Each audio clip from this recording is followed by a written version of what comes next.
Yo, what's good, y'all out there? So yeah, Royce dropped off his album May 4th, Book of Ryan, and I didn't really know what to expect. I mean, when I first heard the Pablo Boat joint with J. Cole, I was impressed. I was like, wow. Not because of what Royce can do. We obviously know what Royce can do, but that Cole verse was just so different. You know what I mean? So I'm like, oh, okay. And then the more he started to talk about the project, about what it was about, Book of Ryan, you figure like, oh, okay, so it's about his life. Which it was though. A lot of these songs I was definitely relating to, you know, from his storytelling about, alcoholism, him wanting to be a good father, childhood traumas, um, addiction, domestic violence. You get all that just in the album, you know what I mean? And him still wanting the crown to be king of hip hop.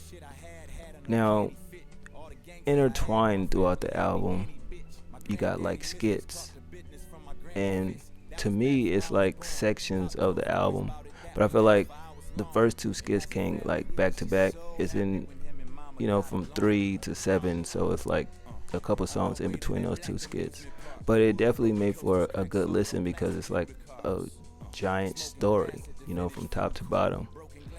And the features on this joint wasn't bad at all. Of course, you got the Eminem record, that's Bad Meets Evil back together again. um, Boogie, who is a new signee to Shady. Of course, J. Cole, Pusha T, Jadakiss, Fabulous. That joint was crazy. Marsha Ambrosia, anytime an artist get with her and they get in the studio, it's damn near a hit. Or it's a memorable record. T-Pain, that kind of threw me for a loop. Logic was pretty dope. And Chavis Chandler, if I'm saying his name right. And Ashley Sorrell. So throughout the project, I'm listening to it, and it's a couple moments that, for me personally, took it by storm. The joint about his dad, I definitely understood that, and I was just like, wow, that's pretty dope.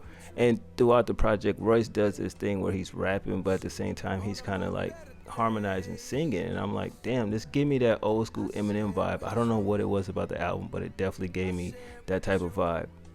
And then we get to the song. Where's that song at?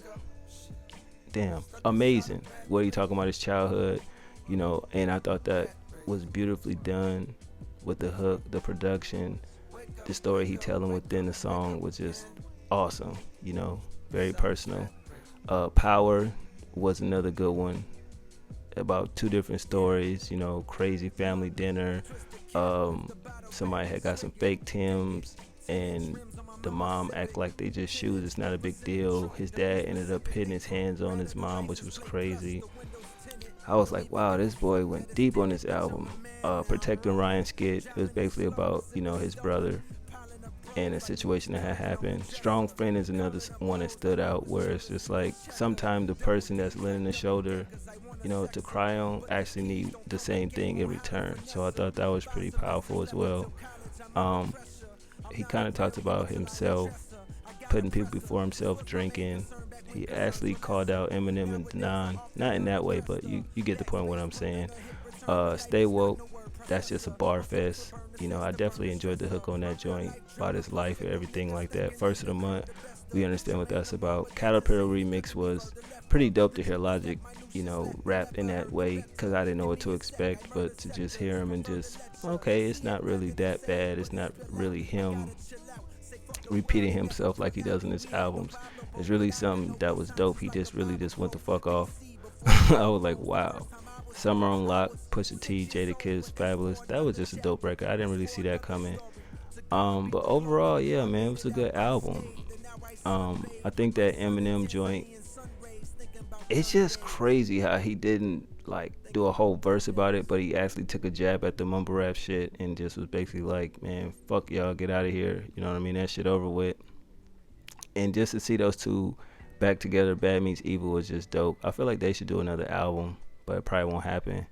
And Eminem rapping like this, I feel like he definitely got something on the way or working on something. You know what I mean? Because I feel like he ain't done ever since that revival situation. Um, yeah, man, I just hope that this time around he actually does something dope.